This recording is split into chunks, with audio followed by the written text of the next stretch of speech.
हमारी नई नई कहानियाँ सुनने के लिए हमारे चैनल को सब्सक्राइब कीजिए। ये लव स्टोरी पूजा नाम की एक लड़की की है जो पटना में रहकर बैंकिंग की तैयारी करती थी। 2 साल पहले की बात है। पूजा नाम की एक लड़की थी जो पटना के एक कोचिंग क्लास में बैंकिंग की तैयारी करती थी। पूजा की कोचिंग क्लास के नीचे एक छोटा सा रेस्टोरेंट था। पूजा और उसकी फ्रेंड अक्सर क्लास के बाद उस रेस्टोरेंट में चाट या छोले भटूरे खाने के लिए जाया करती थी, क्योंकि उस रेस्टोरेंट के चाट और छोले भटूरे काफ़ी फेमस थे। एक दिन पूजा का बर्थडे था तो पूजा के फ्रेंड ने एक प्लान बनाया कि क्लास ख़त्म होने के बाद हम लोग नीचे के रेस्टोरेंट में पूजा का बर्थडे सेलिब्रेट करेंगे। क्लास ख़त्म होने के बाद पूजा के फ्रेंड ने पूजा को नीचे रेस्टोरेंट में बुलाया और पूजा को उसके बर्थडे का सरप्राइज़ दिया। अब सभी कोई मिलकर बर्थडे को सेलिब्रेट करने लगे। उस रेस्टोरेंट के काउंटर पे एक 24 साल का लड़का कैशियर का काम करता था। जब पूजा और उसके फ्रेंड बर्थडे सेलिब्रेट करने के बाद रेस्टोरेंट से बाहर जाने लगे, तब उस लड़के ने पूजा को आवाज़ लगाई, लड़का, मैम ये हमारी तरफ से आपके बर्थडे का छोटा सा गिफ्ट। Puja, thank you. रात को जब पूजा ने उस लड़के के द्वारा दिए गए गिफ्ट को खोला तो देखा कि अंदर एक छोटी सी प्रिंसेस थी जो कि एक पेड़ के नीचे बैठी थी और उस गिफ्ट के अंदर एक लेटर भी था। पूजा ने उस लेटर को पढ़ा। उसमें लिखा था, पूजा आप बहुत ही मासूम और प्यारी हो।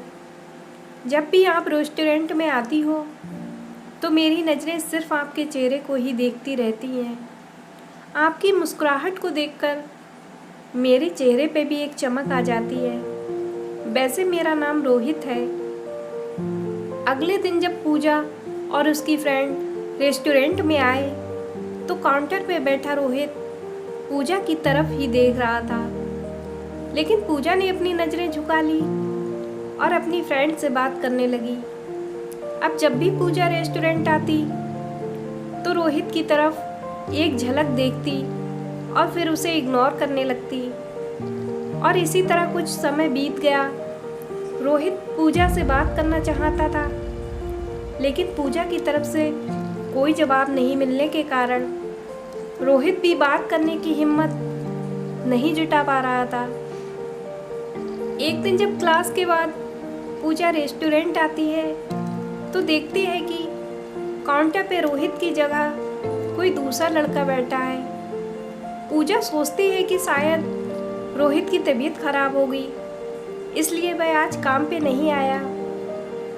लेकिन देखते ही देखते 1 सप्ताह बीत जाता है। पूजा अब थोड़ा परेशान होने लगती है और काउंटर पे जाके पूछती है कि जो रोहित नाम का लड़का यहाँ पे काम करता था वो अभी कहाँ है? उसने काम छोड़ दिया है क्या? काउंटर पे बैठा लड़का पूजा को कहता है कि नहीं, रोहित भैया ने काम नहीं छोड़ा, मालिक ने उन्हें मार्केट वाले रेस्टोरेंट पे भेज दिया है। अगले दिन पूजा उस मार्केट वाले रेस्टोरेंट पे जाती है तो रोहित को देखकर उसके चेहरे पर मुस्कान दिखने लगती है। रोहित पूजा को देखकर तुरंत काउंटर से बाहर आता है और कहता है, मैम आप यहाँ पे और आपके फ्रेंड नहीं आए? पूजा, नहीं, बात ऐसी है कि मैं कुछ काम से मार्केट आई थी और मुझे थोड़ी भूख भी लगी थी तो मैं यहाँ आ गई। रोहित, अच्छा किया मैम, आप बैठो, मैं आपके लिए कुछ लेकर आता हूँ।